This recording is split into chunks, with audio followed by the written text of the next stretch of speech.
Hello and welcome back to Film Exaggeration. Well, for my last two reviews, I took a look at two movies that were praised by both critics and fans alike. So today we'll be looking at a film on the opposite end of the spectrum. The 2010 live-action adaptation of the hit animated series Avatar: The Last Airbender. Or as you will know it, The Last Airbender. Before we get into the film, let's talk about a little history. In 2007, right after the second season of the series had ended, Paramount and Nickelodeon hired writer-director M. Night Shyamalan to make a live-action movie of the series. Shyamalan, who admits that he loves the show after his daughter got him into it, jumped at the chance. Even the series creators Mike DiMartino and Brian Konietzko admitted to loving the idea. After giving Shyamalan $150 million, he made the first film in the supposed trilogy. And then something happened. In December 2009, James Cameron's blockbuster epic Avatar opened, forcing them to not only change the name to just The Last Airbender, but Paramount had around 30 minutes cut from the film so they could get a cheaper 3D conversion, since Avatar became the highest grossing film of all time by its 3D sales. And when it was released in July 2010, it was slammed. But is this movie that bad? Is it truly one of the worst films ever made? Let's watch. The movie starts with a decent live-action recreation of the intro from the animated series. Well, kind of. It starts out that way and then just goes into plain boring text. Alright, bottom line, there are four types of benders. They can bend air, they can bend water, fire, or earth. Only one can bend all four, and that's the Avatar. 100 years previously, the Fire Nation attacked, wiped out all the air nomads, and now pretty much rule the earth. And that's pretty much all the backstory you need. After the opening, we are introduced to two siblings, Katara and Sokka. Or Sokka. Katara is practicing her waterbending before dropping on her brother. Oh, so wacky. I'm sorry. Hey, I'm sorry.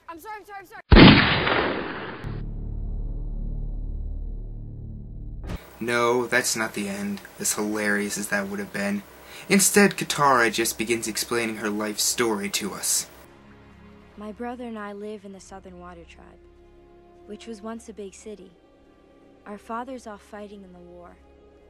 My mother was taken prisoner and killed when I was young. In this time of war, food is scarce. My brother and I often go hunting for food, but unfortunately my brother isn't the best hunter in the world.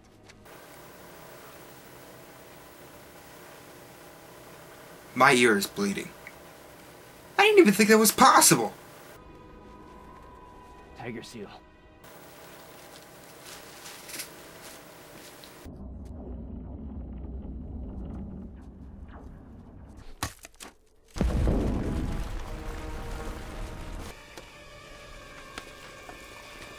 Katara, do not hit that spear!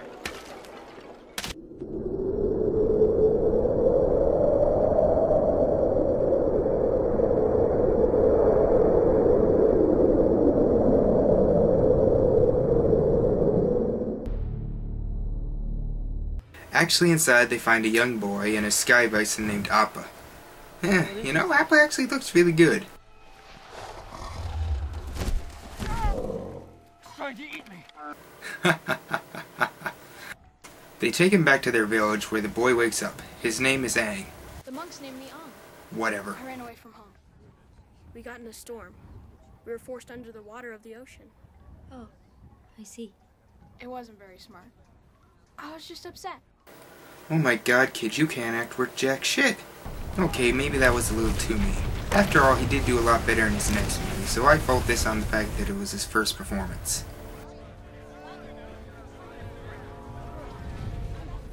The Fire Nation is here. What? And they brought their machines. Don't come out until I tell you it's safe. Chances of her actually listening to him? The Fire Nation raids the village and we meet Zuko, played by Dev Patel of Slumdog Millionaire fame. To be honest, I actually really like Patel in this role. A lot of people complain, but personally, I think Patel does a really good job. He perfectly captures the overly dramatic Zuko and the one that's almost batshit insane. You're scaring these people.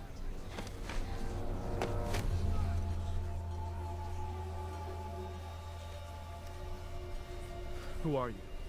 What's your name? I don't need to tell you anything. Airbender!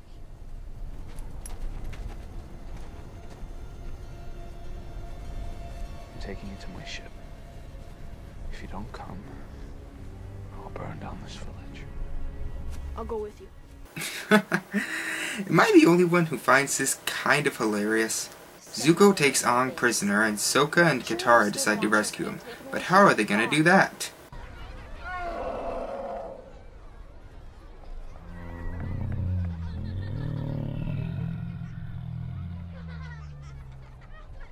This bison creature thing floats. It'd be too easy to make an It reference. On the ship, Zuko gets his Uncle Iroh, and yes, I'm calling him Iroh because that in no way resembles Uncle Iroh. Iroh gives Aang a little test that is both brilliant and also kinda doesn't make any sense at the same time, proving that he is the Avatar and he is now a prisoner. Don't worry though, he escapes very easily. The Fire Nation is up to something. I have to go back now. We'll come with you. I could take you back to the village. We're going with you. Well, that took a lot of convincing. Aang flew us to his home. He told us how he left there in a storm on Appa and got forced into the ocean where they almost drowned. Aang airbended a sphere around them and ice formed, and he couldn't remember anything after that. Well, that would have been awesome to see, wouldn't it? At the Southern Air Temple, Aang begins searching for his friends, but all he can find is one of the creepiest things I've ever seen. Seriously, Momo did not translate well to live action. Let's just move on to something less horrifying. Like dead people. I think you're in that ice for almost 100 years.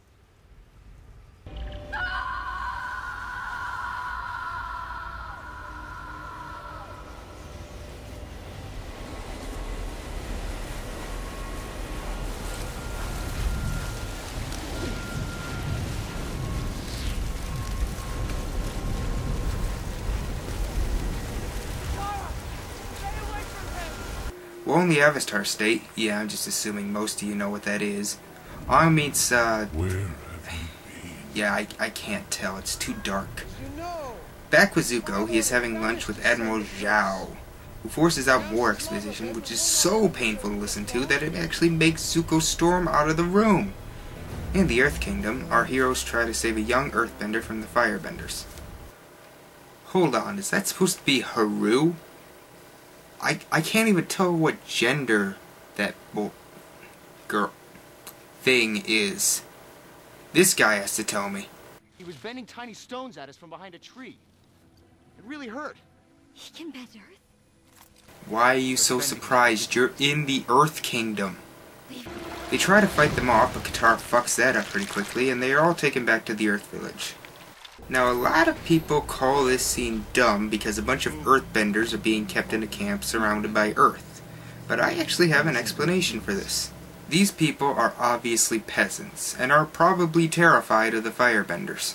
So, they choose not to fight, knowing that they will probably be defeated again. Because as one guy says, they actually did try to fight and were defeated when they brought their machines. So, they have a pretty good reason not to fight until Aang, gives them his motivational speech. Earthbenders! Why are you acting this way? You are powerful and amazing people. You don't need to live like this. There's Earth right beneath your feet. The ground is an extension of who you are. Of course, that's only a theory. Leave him alone! How is he doing that? I don't want to hurt anyone. All airbenders should be dead. Kill him! We finally get an action scene, and to be honest, I kinda like it. The action itself isn't anything great. I mean, come on, 7 benders to move one little rock? That's just lame. But I like the way it's shot, it's all in one take, and it's nice to see the action. not up close and shaky like so many other action movies nowadays.